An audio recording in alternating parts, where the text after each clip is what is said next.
That was what they said. I needed to take part in one of their formal dramas before they'd punch my ticket and release me into the wild. It sounded ridiculous, but theater was deadly serious at Eton.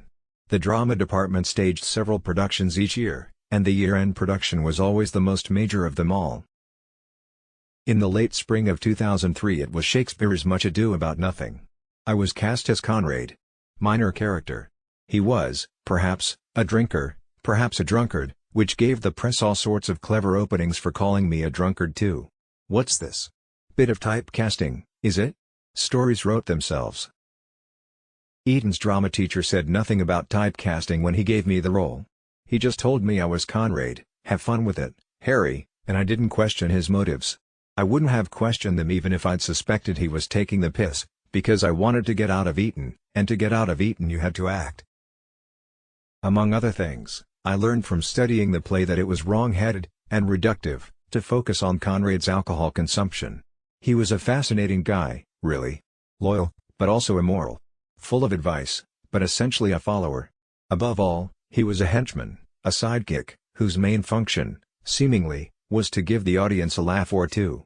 I found it easy to throw myself into such a role, and discovered during dress rehearsals that I had a hidden talent. Being royal, it turned out, wasn't all that far from being on stage. Acting was acting, no matter the context. Opening night, my father sat dead center in a packed Farrar theater and no one had a better time. Here it was, his dream come true, a son performing Shakespeare, and he was getting his money's worth. He roared, he howled, he applauded. But, inexplicably, at all the wrong moments. His timing was bizarrely off. He sat mute when everyone else was laughing. He laughed when everyone else was silent. More than noticeable, it was bloody distracting. The audience thought Pa was a plant, part of the performance. Who's that over there, laughing at nothing?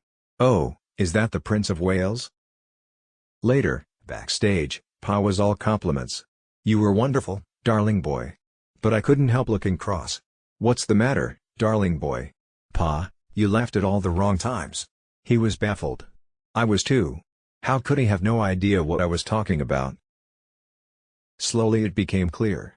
He'd told me once that, when he was my age, acting in his own school performance of Shakespeare, Grandpa turned up and did exactly the same thing.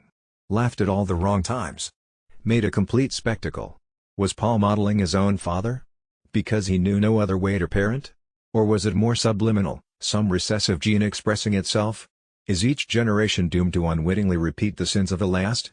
I wanted to know, and I might have asked, but that wasn't the sort of thing you could ever raise with Pa.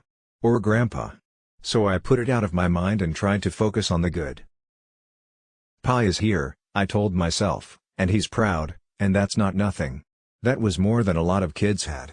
I thanked him for coming, gave him a kiss on each cheek. As Conrad says, can you make no use of your discontent?